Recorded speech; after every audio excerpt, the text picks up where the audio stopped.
Tourism Trends Beyond 2024.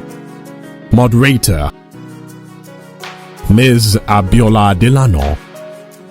Ms. Abiola Delano leverages over 15 years of experience in risk management and retail banking to drive domestic tourism development in Nigeria. She holds multiple awards and actively engages in advisory boards and climate action initiatives, aspiring to position Nigeria as a premier tourism destination in Africa. Panelist Ms. Marina Bland. Marina Bland's extensive tenure at Walt Disney World saw her navigate 10 roles within new business teams during a pivotal growth era. Recognized for her vision and ability to deliver results, she earned mentorship from top executives and accolades as a rising star. Post-Disney, Marina excels in consultancy and leads Aniram LLC, a redemptive enterprise tackling global challenges. Panelist Dr. Gabe Honor. Dr. Gabe Honor, certified UNWTO Destination Manager and Tourism Digital Marketer. Sir Gabe Honor, PhD, is a distinguished TEDx speaker and certified UNWTO Destination Manager, and holds a PhD in Media and Theatre Arts Management. With extensive experience in tourism, cultural initiatives, and consultancy, he serves as chairman of the CRS Carnival Commission, overseeing the International Carnival Calabar since 2005. Committed to shaping the tourism landscape, Dr. Honor's expertise drives socio-economic growth and community development. Panelist Wale Olakpade. Prince Wale Olakpade, a veteran journalist with over 20 years of experience, is recognized for his excellence. He has received awards such as Best Tourism Journalist of the Year and MICE Journalist of the Year. His efforts focus on promoting tourism excellence both nationally and internationally. Panelist Ambassador Ikechi Uko, organizer Akwaba African Travel Market. Ikechi Uko, a Nigerian travel consultant, journalist and author, has shaped West Africa's tourism for over 2 decades. Renowned as an MICE expert, he organizes significant events like the Akwaba African Travel Market. As CEO of Jedida Promotions, he leads global tourism marketing, promotes Nigeria's wonders, manages top industry publications, and has been recognized with numerous awards. His Excellency, all protocol duly observed. Without wasting time, permit me to invite my co-panelists on this podium. I have Ambassador Ikechi of Akwaba. Please clap for Ambassador Ikechi, please. I have Miss Marina Bland from the United States of America. Please clap for her. Yes. I have Dr. Gabe Honor. And I have Mr. Wale Olakpade. Thank you. Good day once again, His Excellency and our distinguished delegates, our amazing panelists. I'm honored to be moderating this session today, and we'll be talking about tourism beyond 2024. Tourism is life, tourism is about movement, and when people move, money moves, meaning that we cannot overemphasize the importance of tourism. And we are more than happy that we have a state governor that is really driving this, and he has brought all of us together from far and near to have this conversation. At the end of this discussion, we'll be able to have an insight on the global trend, how Oyo State can leverage and take advantage of the global and even the domestic trend to actually push Oyo State to the world, to identify all of the resources we need and what we need to project to attract tourists to our state. After the end of this session, we'll be taking some few questions if we have the time, and please feel free to use your question pad and write your name. Yeah, so we'll be going straight into the session. I'm going to start with Sir Honor. Sir Honor is the certified UNWTO Destination Manager and Tourism Digital Marketer from Calabar. He's also the chairman of the CRS Carnival Commission, overseeing the International Carnival Calabar since 2005. You're welcome, Dr. Honor. Yeah, please clap for him. So we're talking about the international in tourism. So let's take an inside-out look into the trend. What trends do you find among Nigerians? What type of tourism do you interest Nigeria? Well, I think first of all we like to look at what trends are. Trends are actually evolving patterns that people are interested in, that pull factor. And a few minutes ago, we had the entire reason for being in Oyo State wrapped up in what my boss said, Governor Duke. What will make people continue to come or to go to a given place?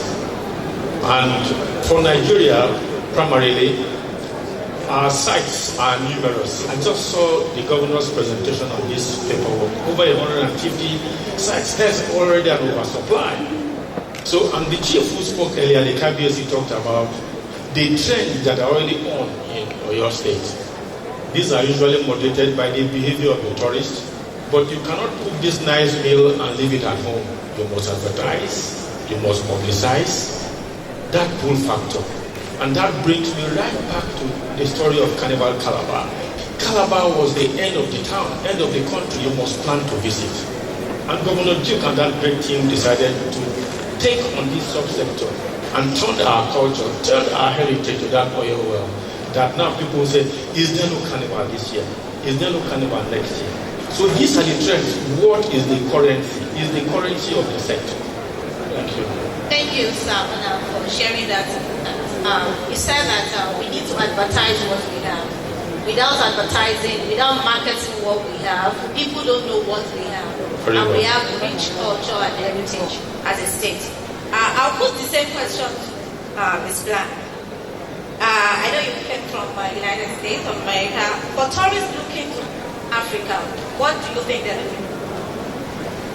So thank you first for inviting me here. I've come a long way, and so I'm glad to be here in everyone's presence.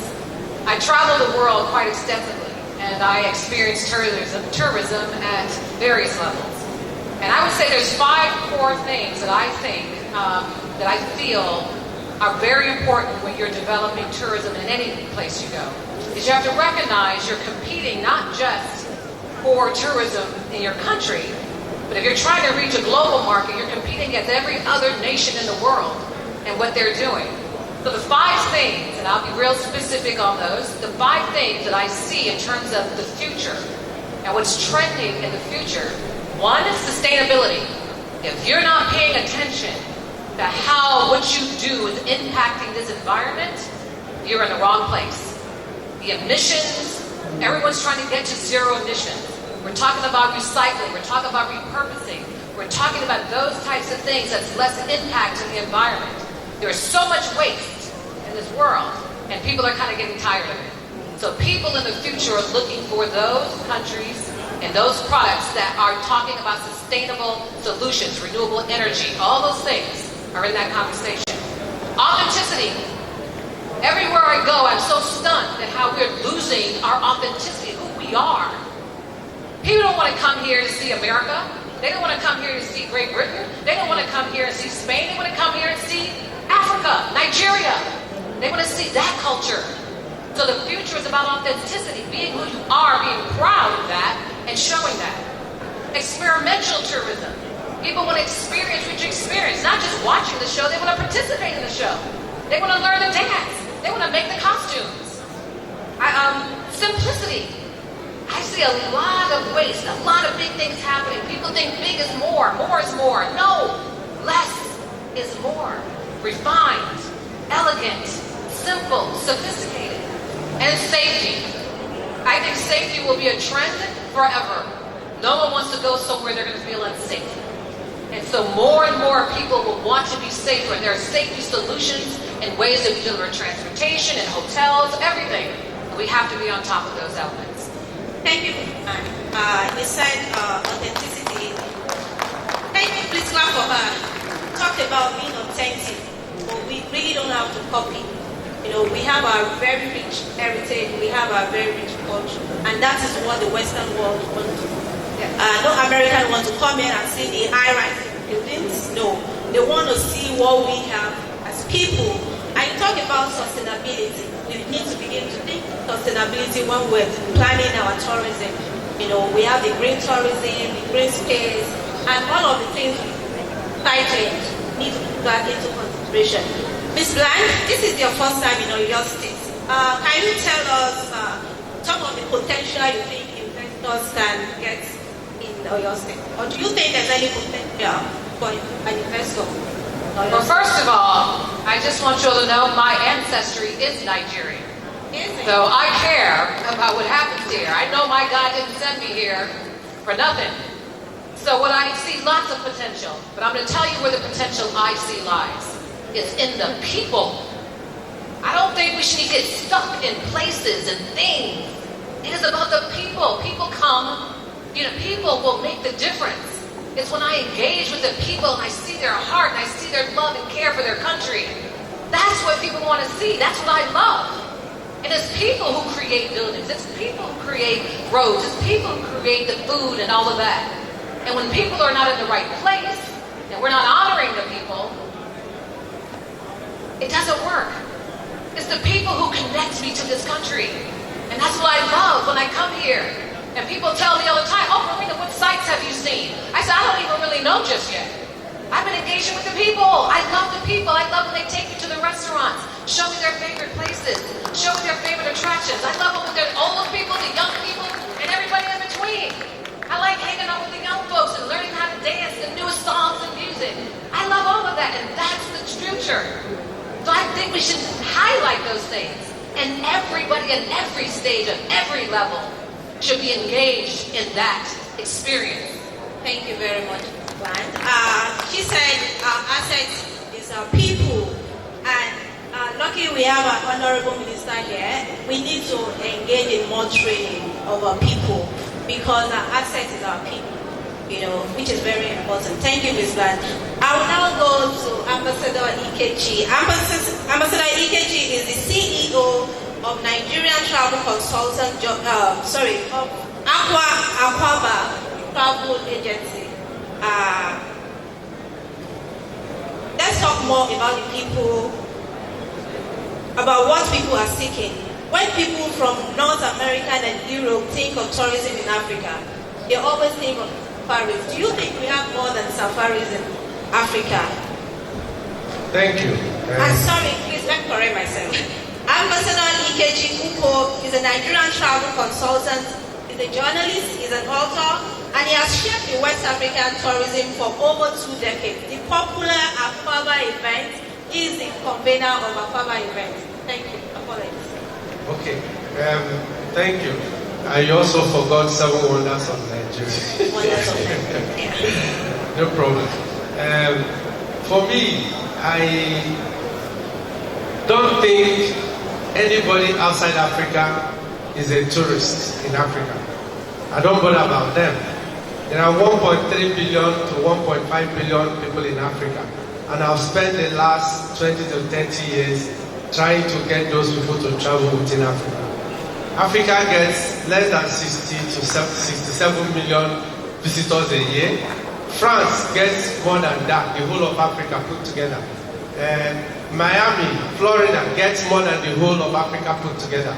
So anybody who is investing in tourists from outside Africa is sitting on a long thing.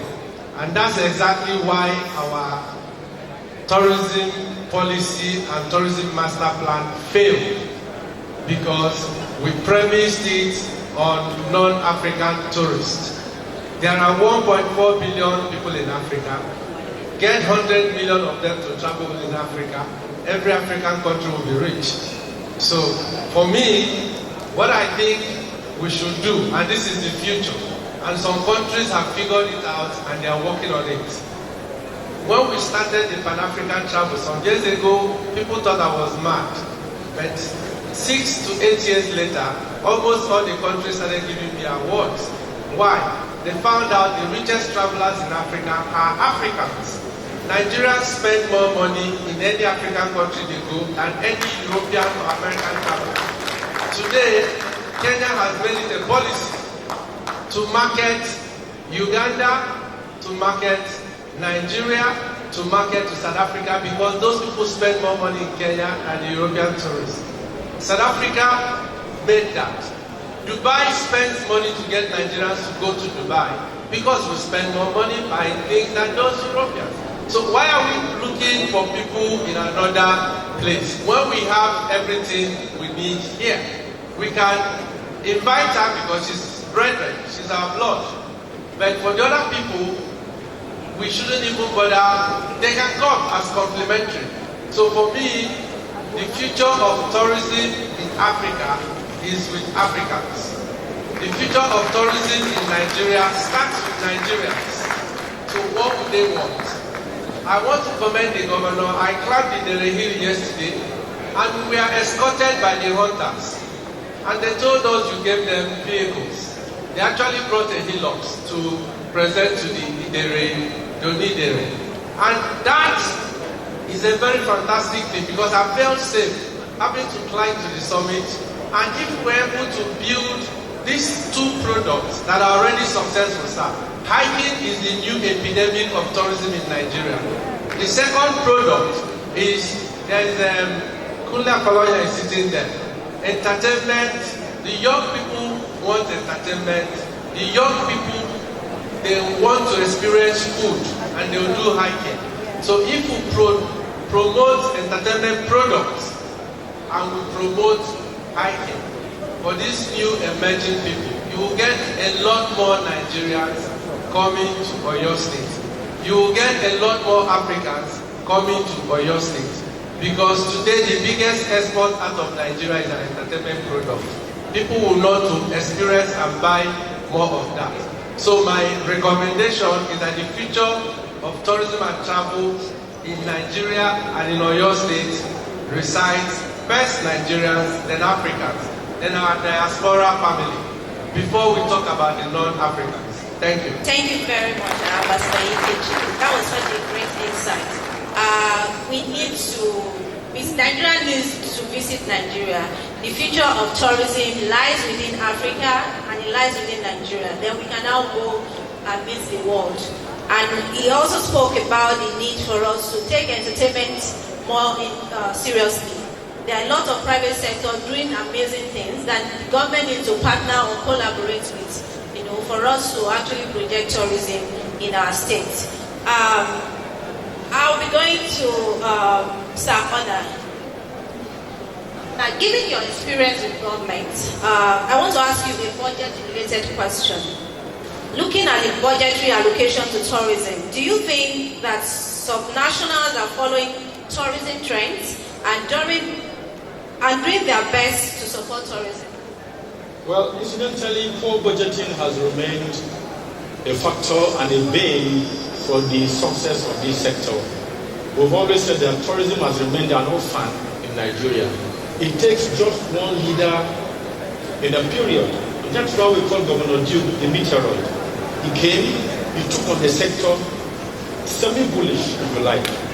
Government must spend money in product development. Government must spend money in human resource development, and of course, talk packaging. Today, I see the hanging lake out there. For the private sector to climb up that place and establish a hotel, how much? So it falls back on government. But the benefit in this sector is humongous. How much can we pay for peace? So modern destinations like Cape Town, modern destinations like Jamaica, government is still taking the front seat. And I think there's a wonderful example here for the governor to convoke this summit at all. But he mustn't stop here. He must go the whole hog.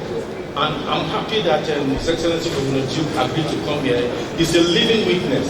This sector gestation is quick. USAID, United Nations World Tourism Organization, they've discovered that this sector, if you get it right, the young ones will easily get engaged. And the return on investment for the people out there is quick. How much can we pay for peace? It stabilizes the community. But budgeting, we mustn't look back. I saw somewhere that 1.3 billion was the budget for Oyo State. I'm sure that is tough for a start. We went to identify 6 benchmark identities. We were 24 of us that went to Jamaica on our first 1 year. Thereafter, we took on different icons of the tourism sector, looking at slave history, looking at the wildlife, looking at the mice, and of course, knowledge tourism. People are traveling now to learn. It's no more just for leisure. And Oyo State is already blessed. But with literacy level of 94.2%, it is push and start. But human resource training cannot be put to the back business, and it has to do with budget. Thank you. Thank you very much, Sir Ola. He said we're grateful that His Excellency is seated here. We need to invest to actually get return on investment. So we need that political will, which we're happy that is happening right now. Because without that political will, this event won't happen. And it's going to be beyond talk show. I believe that there's going to take action even after all of these insights. I'll be going to Mr. Olapade. Mr. Olapade is the tourism editor, team leader, business, Nigerian Tribune. He's a journalist. He's a veteran journalist. A key barrier to investors is transparency or openness regarding who to speak to and how to ensure their proposal passes through the right channels. Can you speak to the readiness of Oyo State in terms of this barrier? Thank you very much. There's barriers in everywhere, in everything, in every sector. And barriers there for people to create solutions. For investors, openness and transparency can only be solved when they, on their own, have full information of what the state wants to do. Investors will not come without the preparedness of the state and seeing what is on ground. Then the state must itemize its comparative advantages, because every investor look at what they want to pick. You must have your comparative advantage in tourism as it relates to the trends in Africa and Oyo State. You cannot use the trend of Gambia for Nigeria, because the domestic market is different from theirs. Look at what you have there, that's what you're going to use. Another thing is for them to look at the low-hanging fruits. If an investor is coming, he must look at the low-hanging fruits, and which they will first attend to recoup their money. There is low-hanging fruit for short time, and there is long-hanging fruit. If you're talking of low-hanging fruit, look at what you can do in the urban vibes, the establishment of hotels, have leisure centers, and some of these things. If you look at a later one, we're talking of the Ijiri Hill and the Aduawai, somebody said earlier on that you can do a kind of hotel and you can build a resort. A getaway resort in Aduawai, suspendedly. That will give people more things to do. Experience is what tourism is all about. That's the new trend. Anywhere you go, you want to have an experience. You want to immerse yourself in that society, that environment, that community, and do what they're doing. So, by doing that, you'll be able to get what actually you want. Then I'll talk about experiential products and services with real-time activities. When you say real-time activities, what is actually happening? What people will relate with? Then that will bring benefit to the states. Thank you, Mr. Olapade. You're welcome. We need to turn our attraction to destination because experience is actually very important. I have a follow-up question to that question. Do you see the Oyo State government keying into these trends? So if you are in government, what will you be doing to position Oyo State to key into the tourism trend? If I'm in government, I don't assume that. Let's start from this place. Oyo State is the state of the first, has a lot of first, and the governor took a step. One, creating a standalone culture and tourism ministry. That is the first step in this. But it does not stop at that. It does not stop at that. You need to start drawing roadmap. You need to know what the aim and objective of what you are doing. You need to have a legislation. You need to have policy to drive this, to make it a sustainable one. So those are the things we have to put into place. The roadmap, real time, practical commitment, and sincerity of purpose. Also, let me add one more. Funding. You have to bring funding, which is very, very important. Yes, you bring funding, then allocations should be a real-time allocation. If you have a program, they should meet up with a prompt. Amazing. The government is there listening to you. All of them. So quickly, let me quickly go to Ambassador Ikechi. You do events that promote tourism. What has been your experience seeking sponsorship from government? Has it been fantastic? That's really good. Okay. Out of the top 5 tourism events in Africa, Akwaaba Travel Market, which is 20 years old, is the only one that is not subsidized by this government. Ndaba, South Africa gets more than $10, $20, $50 million a year. Magical Kenya gets more than $4 million a year.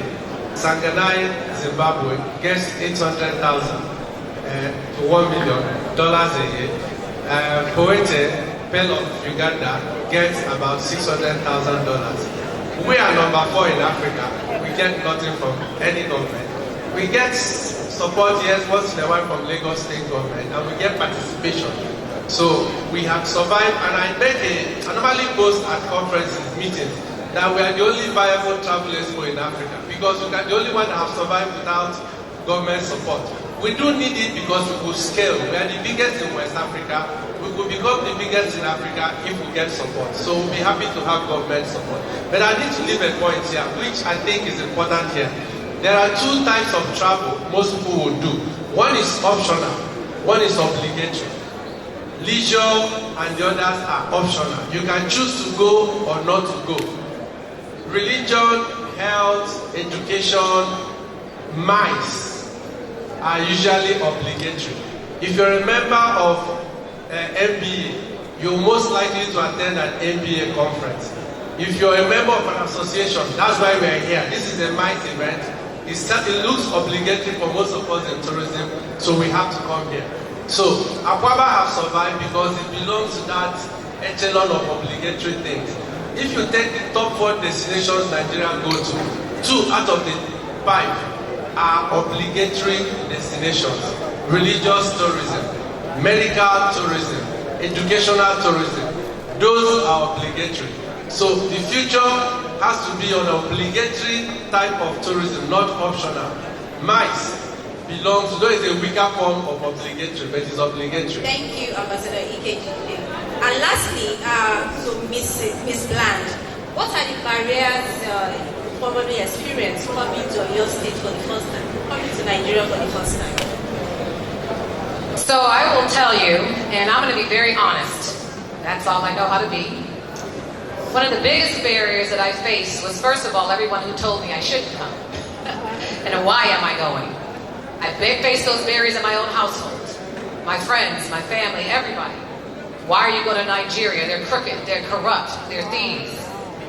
I will have to tell you, I had an experience where I did lose $6,000 to a Nigerian.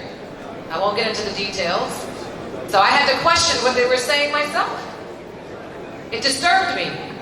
So that is something that has to be dealt with. The dishonesty of a few, because it's not everybody. I know that doesn't exist everywhere. And there's corruption in every country. So what they may point and say about Nigeria, I know it happens all over the world. Because I travel the world and I deal with people at every level. But it is an obstacle that has to be overcome. The reputation that we're good, we're God's children. We will survive, we will thrive, we'll be the best. I would say the other obstacles I do see a lot of selfish interest. When I travel, like I said, I deal with people at every level. And I see people that are more concerned about themselves than they are concerned about the greater good. And people can recognize that when they come and visit. They can sense that, they can see that. And unless we're all working together for a greater good, we will never be successful. I would say infrastructure is a big thing, really big. That is a barrier. It is hard to get here. There's not a lot of flights, first of all, to get here. So getting here is always a major thing. Having to spend money on a visa that now costs $170, that's a barrier. That's an obstacle. People can make that choice. I could stay in a hotel for 3 nights for the cost of the visa. So people will make those choices. But infrastructure in terms of roads and lighting and just safety and lots of different things I see. Thank you very much. That still needs to evolve. Thank you. Thank you for that honest feedback. We have the federal government and the state government here, so I mean, your feedback as well in no time. To round up this session, we will quickly take in 30 seconds each for each panelist. We want you to share a specific advice for your state government. How can they key into this tourism trend? In 30 seconds for you. Let's have Engage the people. Engage the people. Have a plan. Put together a team. As a matter of fact, this group that's speaking, this is your team. This is your committee of experts and people who can guide you. Put together a plan, but more importantly, execute it. You can't keep losing plans because administrations change. There has to be some continuity. And that's when things don't survive. So I would say those two things. And I would say the last thing is that we are in a global world that we're in. And anybody that's only thinking local is missing it. Yes, you have to have local, national, but you got to have global. The world is moving global. Everything is more global. If you're not thinking that, you're not in the right place. Thank you very much. Ambassador Ike. Prioritize. You cannot sell everything at the same time. The problem is government has to touch every local government, everything. But I started 7 Wonders when I found out that the only way you can succeed in tourism is to focus on few products. Take them as your lead. Then every other thing will be added. Every country that you see sell wildlife, they don't make the money from wildlife, but they use it as a point of the spear. So we need to be able to prioritize. Take 2 locations, 2 products, and drive it with all your might. Thank you very much, Ambassador. Engage, prioritize. Savannah, please. In 30 seconds. Your Excellency, mine is planning has to be deliberate. We cannot just open on it. We cannot be in a hurry to begin to bring in the sheaves for the money, provided the community is at peace and the young people are engaged. What has become of the great story of Ibadan, the city of the Red Roof? What has become of our storytelling? These are the things people want, authentic culture. Engage the local community. Let it be bottoms up. And at the risk of being misunderstood, Carnival Calabar that I heard in the last 3 years has remained the only such government concept that has stayed the time because we engage with the community. I took a taxi yesterday from the train station and the young fellow spoke to me about the governor who took the train severally and engaging with the youth. Amazing. Authenticity is very important. Thank you, Sauna. It's Sauna for the next 30 seconds. Thank you very much. I will advise the states to create a flagship event that all other tourism sites will fly on its feather. Without party events, you'll be able to sell other events. Just like the Carnival Calabar, they have things beyond the Carnival Calabar. But when they come for the Carnival Calabar, they look at the Udu and some other area. So Oyo State needs to have a flagship event that we promote all other events. Just as Mr. Ike said, you cannot promote two things at a time. Take that. Then we found out that government is the driver of tourism. People make that mistake that the stakeholders are the drivers of tourism. Government is the driver. If government does not create an enabling environment, if they don't fund, no policy, nothing will happen. Where the stakeholders come in is collaboration. So I would advise the governor if they can create a governor tourism council where there will be this kind of small meetings for all the local governments to have to talk and give them tasks on what to do. Because today, what we see today was interesting. Most people never knew all the local governments can come up and do. Thank you very much. I know you're very passionate about this topic. Thank you. To talk about flagship events. We need a flagship tourism event for your states. Just like we have Ojude Oba or your Lagos State. We need a flagship event. And collaboration is very key for tourism to thrive. Thank you very much, our distinguished panelists and our amazing audience.